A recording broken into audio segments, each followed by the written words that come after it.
नहमदुहु व नुसल्ली अला रसूलिहिल करीम। अम्मा बअदु फ़अऊज़ु बिल्लाहि मिनश शैतानिर रजीम। बिस्मिल्लाहिर रहमानिर रहीम। या बनी इस्राईल क़द अंजयनाकुम मिन अदुव्विकुम व वाअदनाकुम जानिबत्तूरिल अयमन व नज़्ज़लना अलैकुमुल मन्न वस्सलवा। कुलू मिन तय्यिबाति मा रज़क़नाकुम वला ततग़ौ फ़ीहि फ़यहिल्ल अलैकुम ग़ज़बी वमन यहलिल अलैहि ग़ज़बी फ़क़द हवा व इन्नी लग़फ़्फ़ारुन लिमन ताब व आमन व अमिल सालिहन सुम्मा इह्तदा।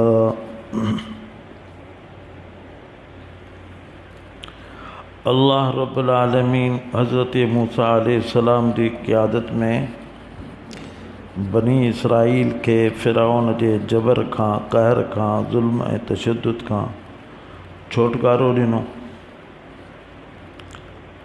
ऐं अहिड़े तरीक़े सां छुटकारो ॾिनो जो फ़िरऔन ऐं उनजा जेके हवारी हुआ, उनजा हम ख़्याल, हम मसलक, हम मशरब, उनजा ताबेदार, उन्हनि सभिनी के बहरे कुल्ज़म में ग़रक़ करे छॾियो। उन खां अलावा बि अल्लाह ताला उन्हनि सां बेशुमार बनी इसराइल ते बेशुमार नेमतूं नाज़िल कई। उन्हनि जो कुझु तज़किरो हिते आहे। या बनी इसराइल, इसराइल असल में नालो हो हज़रत याक़ूब अलैहिस्सलाम जो ऐं उन जे औलाद मां हज़रत याक़ूब अलैहिस्सलाम जा 12 पुट हुआ। सूरत यूसुफ में उन्हनि जो तज़किरो तफ़सील सां अचे थो ऐं पोइ उन्हनि 12 पुटनि जो जेको नस्ल आहे उहो उन्हनि जो चूंकि जद्दे अमजद हज़रत याक़ूब अलैहिस्सलाम जिन जो नालो इसराइल आहे उहो हो, इन जे करे इन खे बनी इसराइल चयो थो वञे। याक़ूब अलैहिस्सलाम जो औलाद अगरचे याक़ूब अलैहिस्सलाम हज़रत इसहाक़ जा फ़र्ज़ंद आहिनि, उहे हज़रत इब्राहीम अलैहिस्सलाम जा फ़र्ज़ंद आहिनि।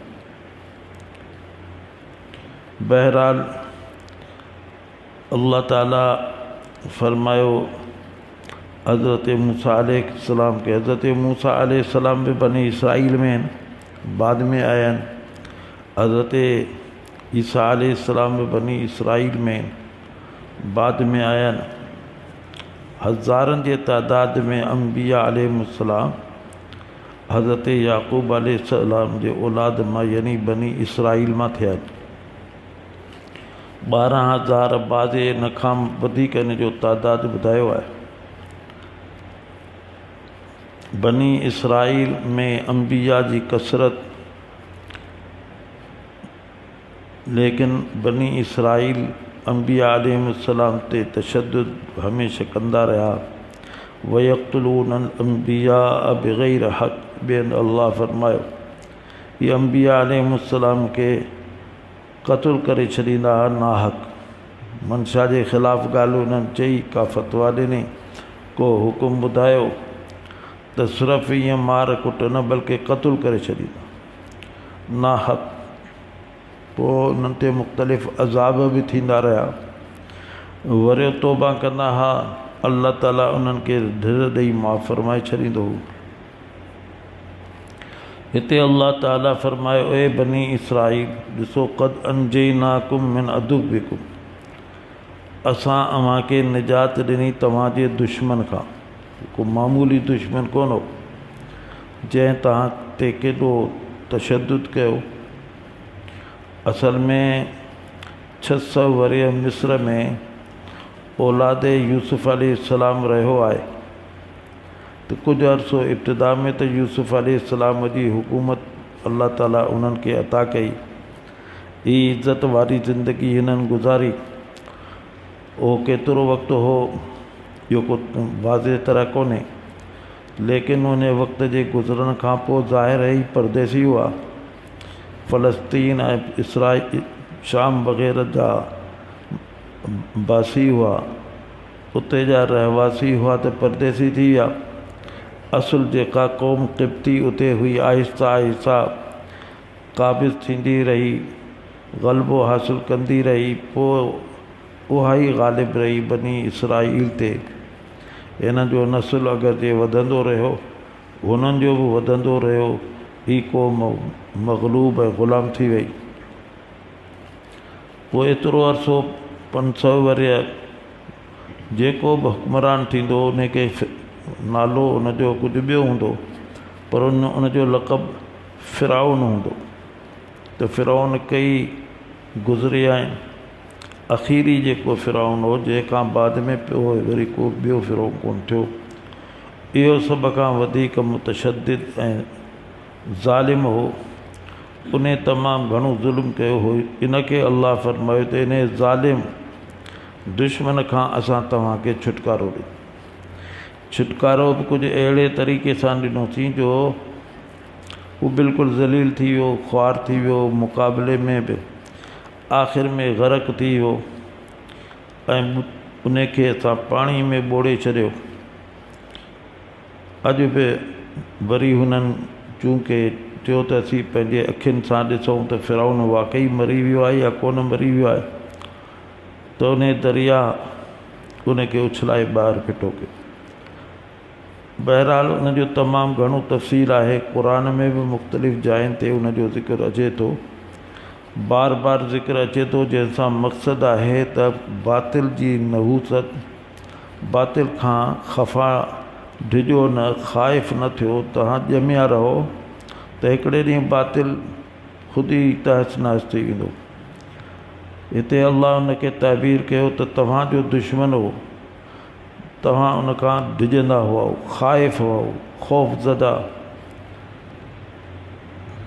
असां निजात ॾिनी। क़द अंजयनाकुम मिन अदुव्विकुम, ॿाहिरि निकिरी आया।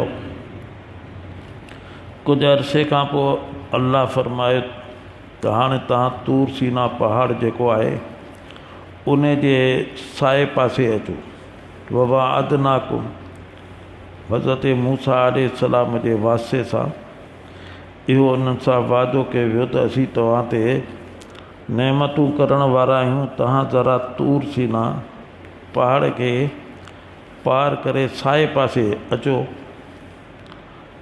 उन में वॾी नेमत इहा त असां कंहिं बि क़ौम खे किताब जी ज़रूरत हूंदी आहे, आइन जी ज़रूरत हूंदी आहे, तौरात हज़रत मूसा अलैहिस्सलाम खे अता कंदासूं ऐं उहो तव्हांजो आइन हूंदो, उन ते तव्हां अमल कजो ऐं अव्हां के हमेशह ज़िंदगी भर, अंबिया अलैहिस्सलाम बि दुनिया खां बुरको मटीनि था, उहे बि रुख़्सत थी वेंदा, लेकिन उहो आइन तव्हां सां हमेशह जे लाइ रहंदो। त इहो अज़ीम शान वादो हो। इन सफ़र में इहो वाक़ियो बि पेश आयो जो हिकिड़ी जाइ ते हिननि ॾिठो त ही हिकिड़ी क़ौम आहे जेका के बुत ठाहे रखिया अथनि, उन्हनि खे सजदो पई करे। त मूसा अलैहिस्सलाम खे अर्ज़ु कयूं त असांजे लाइ बि अहिड़े क़िस्म जा के बुत ठाहियो त असीं बि उन्हनि जी इबादत करियूं। मूसा अलैहिस्सलाम फ़रमायो त तव्हां त इंतिहाई जाहिल आहियो, इंतिहाई जाहिल आहियो, जंहिं अल्लाह ताला तव्हांखे छुटकारो ॾिनो दुश्मन खां, उन खे एतिरो जल्दी विसारे वेठो ऐं ही ख़ुदि साख़्ता बुत ऐं उन्हनि जी ख़्वाहिश पिया करियो। जहालत जेका आहे सो इंतिहाई मूज़ी मर्ज़ आहे, इन जे मुक़ाबले में इल्मु रोशनी आहे, जहालत ऊंदाहे आहे। जेसीं ताईं क़ौम शिरक, फ़िस्क़ व फ़ुजूर जी जहालत मां कान निकिरंदी, उन जी ऊंदाहे मां कान निकिरंदी, त पोइ रोशनी किथां नसीब थींदी। उन जो तरीक़ो इहो ई आहे त हाणे का लठ खणी असां उन ऊंदाहे खे भॼाए त नथा सघूं।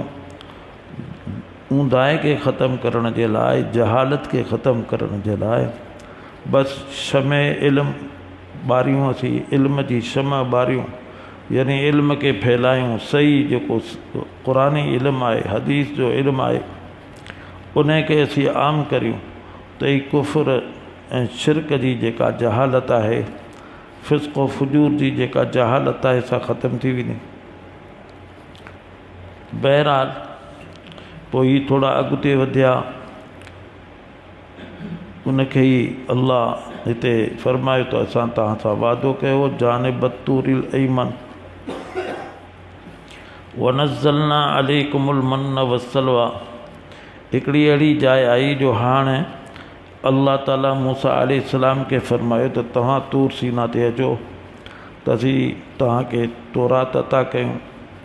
पाण बाक़ी क़ौम खे पंहिंजे भाउ हज़रत हारून अलैहिस्सलाम जी क़ियादत में उन्हनि खे क़ाइद बनाए उते तरसायो। तव्हां हिते तरसो, हज़रत हारून अलैहिस्सलाम जीअं चवनि उन्हनि जी पैरवी करियो। अल्लाह ताला जे तरफ़ां हुकुम अची वियो त उहा 30 ॾींहंनि जे लाइ अची एतिकाफ़ में वियो तूर सीना में। पाण गुज़िश्ता ॾींहंनि में इन जो तज़किरो अची चुको आहे, क़ुरान में बि मुख़्तलिफ़ जायुनि ते आहे। पाण अॻिते वधिया ऐं 70 माण्हू ॿिया बि जिन खे हज़रत मूसा अलैहिस्सलाम सां गॾु अचिणो हो, लेकिन महबत ऐं इश्क़ हिकु अहिड़ी शइ आहे जो जॾहिं माशूक़ सॾींदो आहे, महबूब सॾींदो आहे, त पोइ अहिड़ी सूरत में कशिश थींदी आहे मक़नातीस खां बि वधीक। त हज़रत मूसा अलैहिस्सलाम में बि उहा कशिश थी, उहे 70 बि पुठिते रहिजी विया। पाणे अची वेंदा, पहुची वेंदा, गस सभिनी खे मालूम आहे तूर सीना में पहुची वेंदा, पाण अगराई करे पहुची विया तूर सीना ते। चुनाचे अल्लाह ताला अॻिते हुनजो ज़िक्र बि कयो, तव्हां जल्दबाज़ी छो कई, उनजो ज़िक्र अॻियां अचे पियो। पाण उते पहुची विया, पाण एतिकाफ़ में वेठा, 30 ॾींहंनि जो एतिकाफ़ हो, 30 रोज़ा रखियऊं। पोइ इहो किस्सो थियो जॾहिं 30 रोज़ा रखियऊं त दोन में कुझु बू अचणु लॻी। हम कलाम हुजण जे लाइ नामुनासिब सम्झियूं त इन बू सां गॾु असीं अल्लाह रब्बुल आलमीन सां हम कलामी थियूं। सो उते जंग जूं जेके का काठी खणी ॾंद साफ़ कयूं, उन बू खे ख़तमु कयूं। अल्लाह ताला उन ते फ़रमायो तव्हांखे ईअं न करणु खपंदो, इहा त ख़ुसूसी बू आहे ऐं इहा त मुश्क खां बि वधीक असांखे महबूब आहे। इन बू खे अव्हांखे ख़तमु कोन हो करिणो, तव्हां मज़ीद 10 ॾींहं एतिकाफ़ में वियो।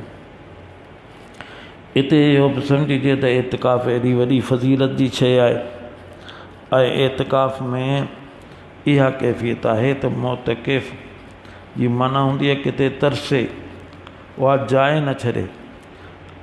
हीअ त अल्लाह जो वॾो करम आहे त मस्जिद न छॾे।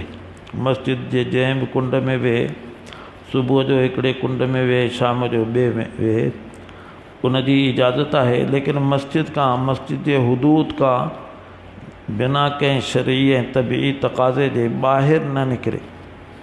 इहो एतिकाफ़ जे लाइ ज़रूरी आहे। मस्जिद चूंकि हिकिड़ी जॻह जे हुकुम में आहे, चाहे केॾी बि वॾी मस्जिद हुजे, इन जे करे पूरी मस्जिद में हू मुख़्तलिफ़ कुंडूं बदिले सघे थो, जायूं बदिले सघे थो, राति जो ॿाहिरि सुम्हे, ॾींहं जो अंदरि अची वञे, छोकी हिकिड़े मकान जे हुकुम में आहे ऐं बिला ज़रूरत हिनखे नाहे निकिरूं। ऐं घर जेको आहे सो हिकिड़े मकान जे हुकुम में कोन्हे, बल्कि एतिकाफ़ में विहण वारी औरत उन ख़ासि जॻह खे जंहिंखे पहिरें ॾींहुं मुंतख़ब थी करे इहो इन जी एतिकाफ़ जी जाइ आहे, हिन खे उन खे उबूर नाहे करिणो, क्रास नाहे करिणो, छॾिणो कोन्हे न ॾींहं में न राति में, बसि उते ई रहे हता के वज़ू बि उते ई करे।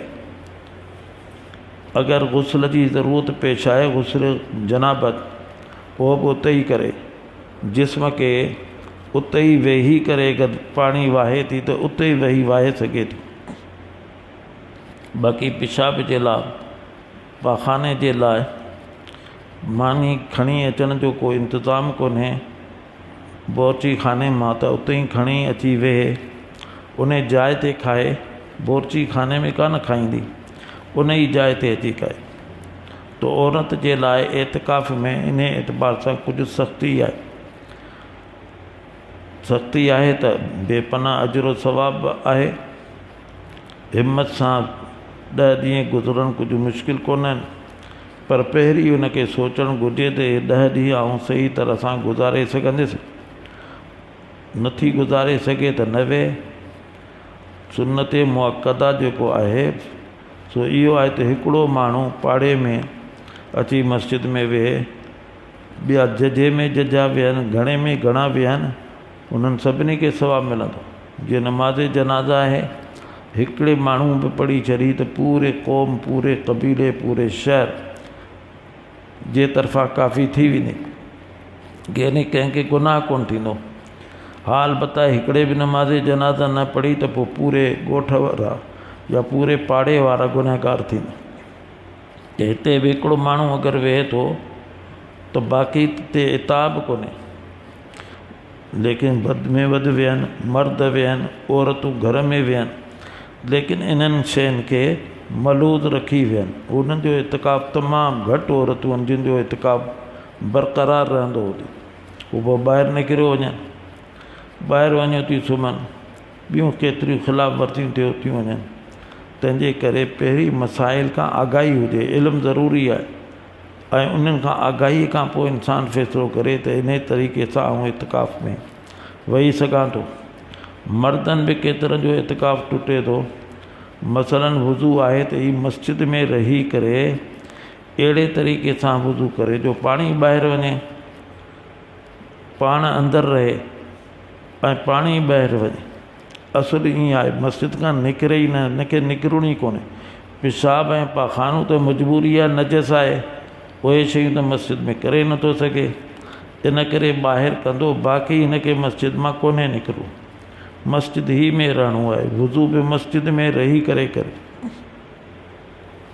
गुस्ल जी बि हिनखे जनाबत में वञी ॿाहिरि करे, वरना गुस्ल जे लाइ बि ॿाहिरि नथो वञी सघे।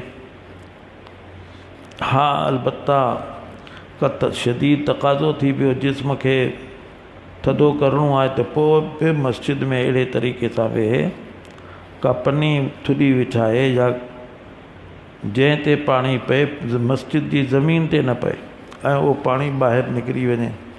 या को ॿियो टप हुजे वॾो, उन में कुंड ते, मस्जिद जे कुंड ते पाणी उन में भराए छॾे।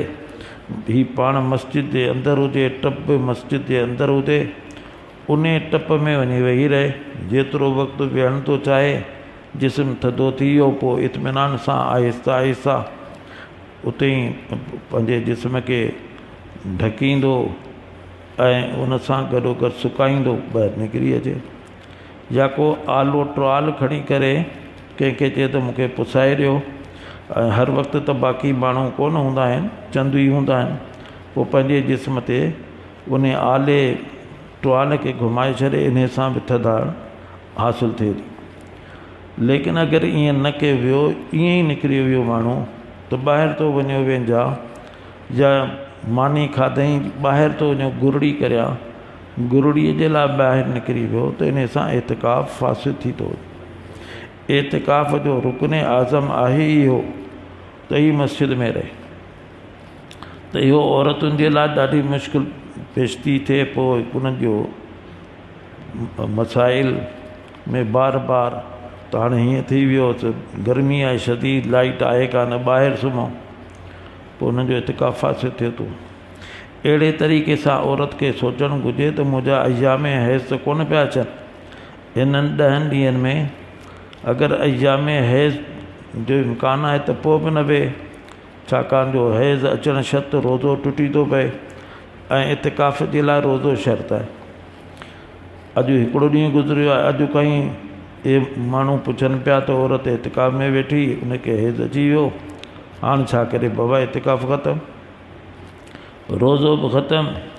हाणे जॾहिं पाक थिए त पोइ हिन खे एतिकाफ़ जी क़ज़ा करणी आहे। हिकिड़ो ॾींहुं क़ज़ा करे उनजो तफ़सील बि मालूम करे, त इहे सभु आगाहियूं ज़रूरी आहिनि। पहिरीं ख़बर वठे त मुंहिंजी आदत छा आहे, महीने में जेको हैज़ अचे थो उहे कहिड़नि ॾींहंनि में थो अचे। अगरि उहे ई ॾींहं पिया अचनि या वेझा आहिनि त पोइ न वेहंदी इतिकाफ़ टुटी पवंदो। पोइ शवाल में हिन खे क़ज़ा करण में मुश्किल पेशी।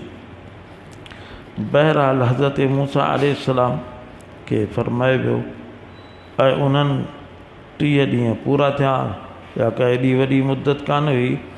वरी उन्हनि ॾंदड़ इस्तेमालु कयो, मज़ीद उन्हनि जे लाइ 10 ॾींहंनि जो हुकुम थियो ऐं उन्हनि खे तौरात बि अता कई वई। पुठियां ई किसो पेश अची वियो सामरीअ जो, जंहिंजो तफ़सील अॻियां अचे थो हिन ई रुकूअ में। उहो किसो पेश अची वियो जंहिंजे करे सभु पूॼा में लॻी विया, ढॻीअ जी पूॼा में लॻी विया, वछ जी पूॼा में लॻी विया। ये हिंदू जेके आहिनि से ढॻीअ खे माता करे चवंदा आहिनि, त इहा माता जी पूॼा, ढॻीअ जी पूॼा इहा बि ज़माने खां आहे, त उन में लॻी विया। अल्लाह ताला मूसा अलैहिस्सलाम खे फ़रमायो त ही पुठियां त गुमराही में मुब्तला थी विया, तव्हां हिते हलिया आया आहियो। उन खे हिते अल्लाह ताला फ़रमायो ववाअदनाकुम जानिब तूरिल अयमन। इहो हिकिड़ो इशारो थी वियो, तव्हां असां त तव्हांखे क़ौम खे ॿुधाए पियो वञे त मूसा अलैहिस्सलाम जे वास्ते सां तौरात अता करणी हुई, अव्हां हिते बेशिरक में मुब्तला थी विया। वरी अल्लाह जे तरफ़ां हिननि खे हुकुम थियो त अव्हां हाणे दाख़िल थियो बैतुल मक़दिस में, फ़लस्तीनी इलाक़े उन में दाख़िल थियो। हुकुम मिलियो, लेकिन ही उन में बि लैतो लाल करणु लॻा। मक़सदु हो त तव्हां पंहिंजे वतन जी ख़्वाहिश ते रखी, वतन यादि रहे थो, वतन हालांकि हक़ीक़त में त हिननि जे वॾनि जो हो, हिननि जो त कोन हो, लेकिन मोहबत हुई त असांजे वॾनि जो वतन आहे। लेकिन इते बि हिननि खां ख़िलाफ़ वर्ज़ी थी वई। मूसा अलैहिस्सलाम जी जेका तालीमात हुई अल्लाह जे तरफ़ां, उन जे ख़िलाफ़ु कयूं, जंहिंजे नतीजे में उन्हनि ते इहा सज़ा आई जो मैदान ती हो उन में उन्हनि खे तरसाए वियो त हाणे तव्हां ॿाहिरि वञी नथा सघो, दाख़िल थी नथा सघो। पहिरीं त तव्हांखे इजाज़त हुई, ऐं चुनाचे उन मैदान ती में ई 40 साल रहिया। केतिरा मरी बि विया हूंदा, इन में मरी झुरी विया हूंदा, केतिरा ज़िंदा हुआ। 40 साल सज़ा ख़िलाफ़ जी, नबी अलैहिस्सलाम जे तालीम जे ख़िलाफ़ करण जी सूरत में मुख़्तलिफ़ अज़ाब नाज़िल था थियनि। हिकिड़ी सुन्नत खे तरक करण ते बि अज़ाब था नाज़िल थियनि। पकड़ थी थिए, छाकाणि जो नबीअ जो अमल इहो पंहिंजे तरफ़ां कोन हूंदो आहे, अल्लाह रब्बुल आलमीन जे तरफ़ां उन जे हुक्म ऐं इरशाद जे नतीजे में थींदो आहे। पोइ 40 साल ई कानू यतीहून फिल अर्ज़ फिरंदा रहिया। इन गर्ज़ सां त हाणे हितां निकिरूं, रोज़ाना वेंदा हुआ ॿाहिरि निकिरी, लेकिन घुमी फिरी वरी साॻी जाइ। 40 साल गुज़री विया, ऐं इहो 40 साल जेके गुज़रिया, ज़ाहिर आहे त खाधो हिते त बयाबान हो, बरबट हो, को सरसब्ज़ इलाइक़ो कोन हो जो हुते माण्हू कुझु काश्त करे ज़मीन में ऐं उते ई खाइण जो इंतज़ाम करे या को ॿियो इंतज़ाम करे। 40 साल हिननि कीअं गुज़ारियो। अल्लाह रब्बुल आलमीन जॾहिं सज़ा ॾिए थो त बसा औक़ात सज़ा सां गॾोगॾु बि नेमतूं ॾिए। सज़ा बि आहे, नेमतूं बि आहिनि, चूंकि सैयदना मूसा अलैहिस्सलाम हिननि सां गॾु हुआ, इन जे करे नेमतूं बि अल्लाह ताला अता कयूं। हिननि जे जिस्म ते जेको कपिड़ा हुआ, ज़ाहिर आहे त हुननि खे फाटी ख़तमु थियणु घुरिजे, साल में ई जोड़ो ख़तमु थियो थो वञे। हीअ त 40 साल आहिनि, को हुते कारखानो कोन हो जंहिंमें कपिड़ा तयारु थींदा हुजनि, उहो ई साॻिया कपिड़ा सभिनी जे जिस्म ते हुआ। अल्लाह ताला उन्हनि कपिड़नि खे सलामत रखियो। उहे कपिड़ा पुराणा त बेशक थींदा ते रहिया, लेकिन फाटा कोन थिया। ग़िज़ा जो बि अल्लाह ताला इंतज़ाम कयो। उन खे ख़ासि तरह सां अल्लाह हिते फ़रमायो, वनज़लना अलैकुमुल मन्न वस्सलवा, असां तव्हां ते नाज़िल कयो मन, एहसान खे चइबो आहे। ही का ख़ासि ग़िज़ा हुई जेका ज़मीन मां पैदा ते थी, जंहिंखे हिन खाई बुख ते लाथी। सलवा तितर जहिड़ो बटेर गोश्त। ही मन जेको आहे सो ज़मीन मां न, बल्कि ही वण जेके उते ख़ुश्क वण क़िस्म जा हुआ, बिज़ाहिर उन्हनि खे मेवो त कोन हो, लेकिन अल्लाह जे तरफ़ां इहो इंतज़ाम थी वियो त उन्हनि में नारंगियुनि जीअं नारंगी थिए थी, अहिड़े क़िस्म जो मेवो उन्हनि वणनि ते हो, जंहिंमें ग़िज़ाइयत बि हुई, जंहिंसां बुख ख़तमु थिए। ॿिए पासे बटेर जेके तितर वांगुरु जानवर थियनि था, उन्हनि खे कुई करे ई पंहिंजी बुख खे ख़तमु कंदा हुआ। त इहो वॾो अहसान थियो, वरना 40 सालनि में तड़पी तड़पी ख़तमु थी वञनि हा, हिकिड़ो बि न बचे हा। हज़रत मूसा अलैहिस्सलाम जी बरकत सां अल्लाह रब्बुल आलमीन उन्हनि ते इहो रिज़्क़ बि नाज़िल कयो। हिकिड़े पासे उन्हनि खे सज़ा बि थी, पर उन सां गॾो गॾु 40 साल हिते रहिया। हिते जे बारे में बि अल्लाह जो हुकुम हो त तव्हांखे असां ही जेको रिज़्क़ ॾियूं पिया, इहो पाकीज़ा रिज़्क़ आहे। कुलू मिन तय्यबाति मा रज़क़नाकुम, जेको पाकीज़ा शयूं असां तव्हांखे रिज़्क़ तो ॾिनियूं उन मां खाओ। मिन त बि ईज़ी आहे, इहे न सभु चट करे छॾियो, कुझु बचायो। कुलू मिन तय्यबाति मा रज़क़नाकुम, अल्लाह ताला रिज़्क़ जो इंतज़ाम कयो। कैदीअ खे एतिरी सज़ा ॾिजे जो हुनखे बुख में मारे छॾिजे, इहो बि सही कोन्हे। पाणी घुरे थो पाणी ॾिजे, खाधो घुरे थो खाधो ॾिजे। हिन ही बि कैदी हुआ, लेकिन अल्लाह ताला उन जे रिज़्क़ जो इंतज़ाम कयो। कुलू मिन तय्यबाति मा रज़क़नाकुम, मिन त बि ईज़ी आहे, ही पाकीज़ा शयूं आहिनि, इन मां बि कुझु खाओ। या बि वॾी तालीम आहे, तव्हां हद खां वधीक पेट खे भरींदव, बदहज़मी थींदी, पेट जूं बीमारियूं थींदियूं, ॿिया केतिरा सारा नुक़सान थींदा। इन करे उलमा चवंदा आहिनि त पेट जा बि 3 हिसा करियो, हिकिड़ो हिसो खाधो, हिकिड़ो हिसो पाणी, हिकिड़ो हिसो ख़ाली, ताकी मज़ीद इन पेट में सलाहियत पैदा थिए बुख जी, त पोइ तसलसुल हलंदो रहंदो। पर अगरि तव्हां खाधे खे ठोसे छॾियो, ज़री जाइ बि कान छॾी, भरिजी वियो त पेट उभामी पवंदो, पोइ जे उल्टियूं थियूं त वरी बि फ़ाइदो आहे। जे उल्टियूं न थियूं आहिस्ता आहिस्ता, पोइ पेट जूं अहिड़ियूं बीमारियूं थियूं पैदा थियनि जेके जानलेवा थियनि थियूं, मौत जो सबबु थियूं बणिजनि। इहो हिकिड़ो जुमिलो ई अगरि इन ते इंसानु गौर करे त हिकिड़ो त हलाल खाओ, हराम न खाओ। जंहिंखे शरीयत हलाल चए उन खे हलाल सम्झी खाओ, हराम खे वेझो बि न वञो।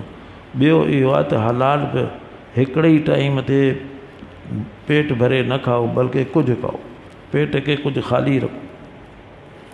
हदीस में तफ़सील सां हिकिड़ो मिसाल बचे थो त कुझु जानवर हूंदा आहिनि, हबची हूंदा आहिनि, लालची हूंदा आहिनि, त पिया खाईंदा आहिनि, पिया कईंदा आहिनि, ऐं मालिक बि परवाह कोन कंदा आहिनि त गाह उन्हनि खां पासे ते करे छॾी, नतीजतन उभामी जानवर मरी पवंदो। जल्दी इहे किस्सा जानवरनि में थींदा आहिनि। इन करे मालिक फ़िक्रमंद हूंदा आहिनि त कुझु देरि खाए त असीं गाह खे परे करे छॾियूं, कुझु देरि पाणी पीए त असीं परे करे छॾियूं। इंसान खे अल्लाह ताला अक़ुलु ॾिनो आहे, इन करे ई अज़ ख़ुदि उनखे परे करे। ऐं ॿिए पासे उहो जानवर आहे जो मालिक ख़्यालु थो करे, थोरो गाह ॾिनई, थोरो पाणी ॾिनई ऐं पोइ छॾे ॾिनई, उहो जानवर डोड़े थो, जंहिंसां उनजो खाधो हज़म थियो थो वञे, पघर निकिरी थो वञे, ऐं पोइ पाखानो करे थो छॾे, गोबर करे थो छॾे, लिड लाहे थो छॾे, हल्को थी वियो। वरी कुझु देरि खाधई, इहो तसलसुल अगरि रहे थो त इहो जानवर सिहतमंद रहे थो, काफ़ी अरसो हले थो। इहो ई मामिलो इंसान जो आहे, इंसान बि जानवर आहे।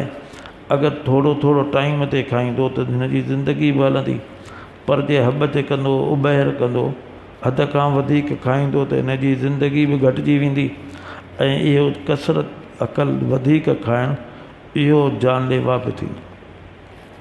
अल्लाह रब्बुल आलमीन फरमायो कुलू मिन तय्यबाति मा रज़क़नाकुम।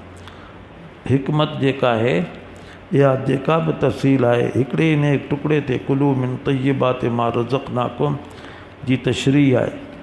अल्लाह ताला हिकिड़ो ई जुमिलो फरमायो जेको अधु सीट बि कान्हे, लेकिन बेशुमार इन में मसलियतूं, बेशुमार अहकाम, इंसान जा फ़ाइदा आहिनि। उनखे मज़ीद ताक़ीद जे तौरु अल्लाह फरमायो वला ततगौ फी, इन में तुग़यान न करियो, सरकशी न करियो। सरकशी छा आहे? हराम न खाओ। सरकशी छा आहे? हराम तरीक़ा इख्तियार न करियो कमाइण जा। पोइ चाहे उन में तव्हां खे पैसा जजा मिलंदा, माल जजो मिलंदो, बंगला मिलंदा, कोठियूं मिलंदियूं, कारियूं मिलंदियूं, पर इहा सरकशी आहे, इहा ख़तरनाक आहे, अल्लाह जे ग़ज़ब जो सबबु बनदी। ऐं अहिड़े तरीक़े सां इसराफ़ न करियो, इहा बि सरकशी आहे। हद खां वधीक खाइणु इहो बि इसराफ़ आहे। वला तुसरिफ़ वला ततगौ फी में बि इहे सभु शयूं अची वियूं। हराम तरीक़े सां न कमायो, हराम तरीक़ा न इख्तियार करियो। बिज़ाहिर त वापारु पिया करियो पर उन में हराम तरीक़ा न इख्तियार करियो। बिज़ाहिर करियो ई हराम पैसे ते पैसा था वठो, इहो सूद आहे, उनखे था इख्तियार करियो। जुआ था खेॾो, शराब जे ज़रिए सां पैसा था कमायो, इहो सभु तुग़यान आहे, इहो न करियो। वरना छा थींदो? फहिल अलैकुम ग़ज़बी, पोइ तव्हां ते मुंहिंजो ॾमर लहंदो। हराम खोर ते अल्लाह जो ॾमर रहे थो। हलाल खे हलाल तरीक़े सां खाओ, मुनासिब खाओ, बक़दरे ज़रूरत खाओ, ताकी अल्लाह जे ॾमर खां बची सघो। फहिल अलैकुम ग़ज़बी, त तव्हां ते मुंहिंजो ॾमर नाज़िल थींदो। इहो 40 साल जेको मैदान तीह में रहिया, उते जूं हिदायतूं आहिनि, हमेशह जे लाइ बि हिदायतूं आहिनि त हिते बि तव्हांखे ही मुफ़्त में सॼो कुझु मिले थो, को हर कोन थो तव्हांखे विहणो पए। रोज़ाना तव्हांजे लाइ रिज़्क़ अल्लाह ताला आसमान मां लाहे थो। इनखे एतदाल सां मुतदिल थी फज़ूल ख़र्ची ऐं इसराफ़ खां बचंदे करियो, वरना हिते बि अल्लाह जो ॾमर अची सघे थो। वमन यहलिल अलैहि ग़ज़बी, जंहिं ते मुंहिंजो ॾमर नाज़िल थिए उनजे नाफ़रमानी जे करे फ़क़द हवा, तहक़ीक़ हो किरी पियो, ॿियो रस्ते तां हटी पियो। जेको बीठल हुजे, जेको काई पट ते किरी पए, सही हो ऐं ग़फ़लत कई, बीमार थी पियो, खट ते पइजी वियो, सबबु हिन जी कोताही आहे। बेशक बीमारी सां बेशुमार गुनाह छड़नि था, लेकिन अगरि ही बीमार इन करे बनियो जो हिन लापरवाही कई खाइण ऐं पीअण में, पियो खाए, ॿियो माल साम्हूं अची वियो, माले मुफ़्त दिले बेरहम, ज़ाहिर पेट बीमार थींदो, किरी पवंदो। फ़क़द हवा, इहो बि अल्लाह जो ॾमर आहे। हा अलबत्ता अगरि उनखे अहसासु थियो ऐं पोइ तौबा कई, व इन्नी लग़फ़ारुल लिमन ताब, चलो थी वई कोताही, ग़लती थी वई, वधीक खाई विधोसीं, जजो खाई विधोसीं, बीमार थी पियासूं, बीमार थियासूं इसराफ़ जे करे, फज़ूल ख़र्चीअ जे करे, त तौबा करियो। बेशक आउं बख़्शींदड़ आहियां हर उन शख़्स खे जंहिं तौबा कई। तौबा जो दरवाज़ो अल्लाह ताला हमेशह खोले छॾियो आहे। तौबा अहिड़ो अमल आहे, इन्नल्लाह युहिब्बुत तव्वाबीन, अल्लाह त तौबा करण वारनि खे सिर्फ़ु माफ़ नथो करे बल्कि उन्हनि खे पसंदि बि करे थो, महबूब बनाए थो।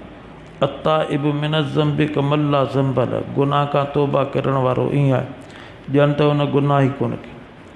कुल्लुकुम ख़त्ताऊन व ख़ैरुल ख़त्ताईन अत्तवाबून, हर शख़्स खां ख़ता थी सघे थी, लेकिन बहितरीनु ख़ताकार उहो आहे जेको तौबा करे। ख़ता थींदी ला इल्मी में आहे, ग़फ़लत में, बेतवजुही में थी वई ख़ता। ईअं न त आउं तौबा थो करियां, करे छॾींदुसि तौबा, इन जे करे थो गुनाह करियां, न थी वियो गुनाह, त हाणे बहितरीनु ख़ताकार उहो आहे जीअं ख़ता कई अथसि ईअं तौबा बि फौरी करे। त अल्लाह फरमाए व इन्नी लग़फ़ारुल लिमन ताब, इहो ज़मानो मैदान ती जो आहे उन में बि अहकाम आहिनि। अगरचे उहे अहकाम ता क़यामत जे इंसाननि जे लाइ बि आहिनि। बेशक आऊं बख़्शण वारो आहियां उन खे जंहिं तौबा कई ऐं आमन ईमान आंदई ऐं अमिल सालिहा नेक अमाल के।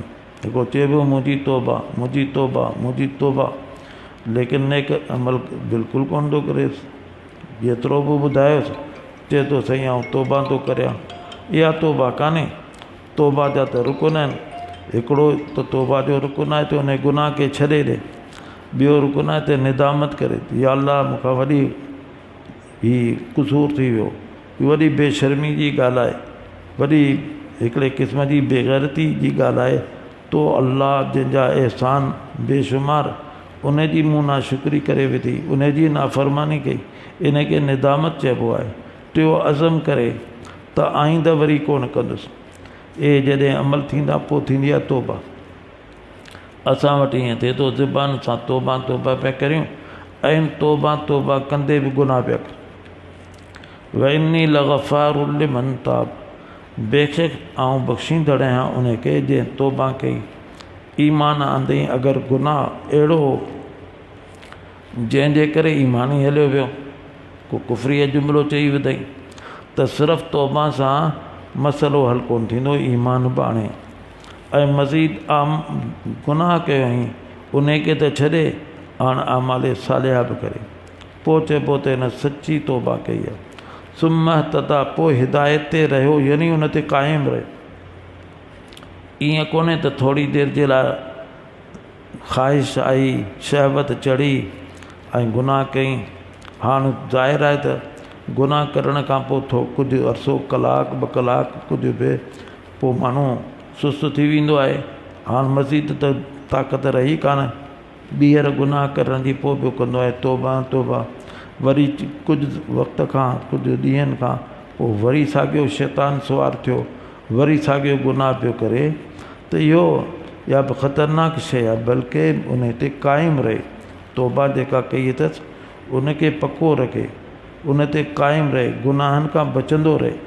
त इहे हिदायतूं अल्लाह ताला मैदान ती वारनि खे बि ॾिनियूं, ता क़यामत जे इंसाननि खे बि ॾिनियूं। त ॾिसो अल्लाह जूं नेमतूं त एतिरियूं आहिनि, बेशुमार आहिनि, जो उन में इंसानु ॿुॾो पियो आहे, ग़रक़ आहे। 63 जोड़ आहिनि, हर जोड़ ते बेपनाह नेमतूं। हिकिड़ी अखी आहे, अल्लाह सिर्फ़ु अखि कान्हे ॾिनी, उन जी हिफ़ाज़त जा इंतिज़ामात फ़रमाए। अगरि इहा विच में किथे बि नाकार थी वञे त इंसान जो केतिरो ज़ियान थिए थो, केतिरो नुक़सानु थिए थो। त इन ते अल्लाह जो शुक्र अदा करे। केतिरियूं सारियूं अल्लाह हर वक़्तु नेमतूं पियो ॾे। जिस्म खे सलामत बि उहिदो रखे ताकी सलामत रहे, वरना रोज़ाना नंबलूं केतिरा वाक़ियात असांजे अखियूं ॾिसनि थियूं, कन ॿुधनि था। अल्लाह रब्बुल आलमीन असांखे इबरत जी अखि नसीब फ़रमाए, इबरत जी दिलि नसीब फ़रमाए, हर क़िस्म जे गुनाहनि खां बचण जी तौफ़ीक़ अता फ़रमाए। व आख़िरु दअवाना अनिल हम्दुलिल्लाहि रब्बिल आलमीन। अल्हम्दुलिल्लाहि रब्बिल आलमीन वल आक़िबतु लिल मुत्तक़ीन वस्सलातु वस्सलामु अला सय्यिदिल अंबिया वल मुरसलीन व अला आलिहि व सहबिहि अजमाईन। रब्बना ज़लमना अनफुसना व इल्लम तग़फिर लना व तरहमना लनकूनन्न मिनल ख़ासिरीन। या रहमर राहिमीन असांजा सग़ीरा कबीरा गुनाह माफ़ फरमा। बक़िया रमज़ानुल मुबारक के सही तरह सां गुज़ारण जी तौफ़ीक़ अता फ़रमा। मक़बूल रमज़ान असांखे, असांजे बच्चनि खे, मुतअल्लिक़ीन अहबाब तमाम मुसलमाननि खे नसीब फ़रमा। या रहमर राहिमीन कोरोना वायरस यकीनन असांजे बदअमलनि जे नतीजे में तूं इन खे ख़तमु फ़रमा, पूरी दुनिया मां ख़तमु फ़रमा।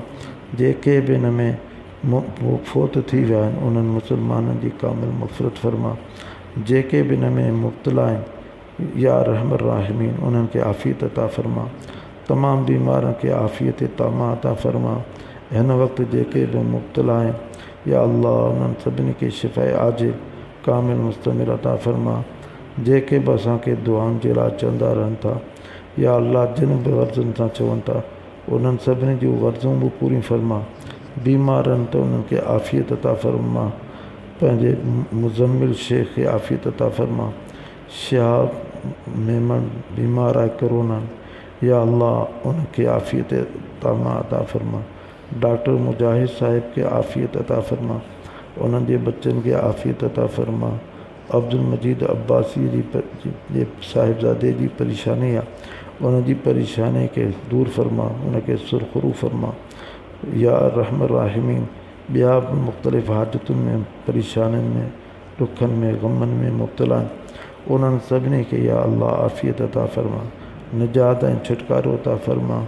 या रहम राहिमीन, जेके शादियूं थियलूं आहिनि लेकिन औलाद कोन पियो थिए, पंहिंजे फज़्ल करम सां, पंहिंजे करम सां उन्हनि खे नेक साली औलाद सां मालामाल फरमा। जेके पंहिंजे नियाणियुनि ऐं पुटनि जे रिश्तनि में परेशान आहिनि, बहितर खां बहितर रिश्तनि जो उन्हनि जे लाइ जल्द अज जल्द इंतज़ाम फरमा। असांजूं सभु हाजतूं पूरियूं फरमा।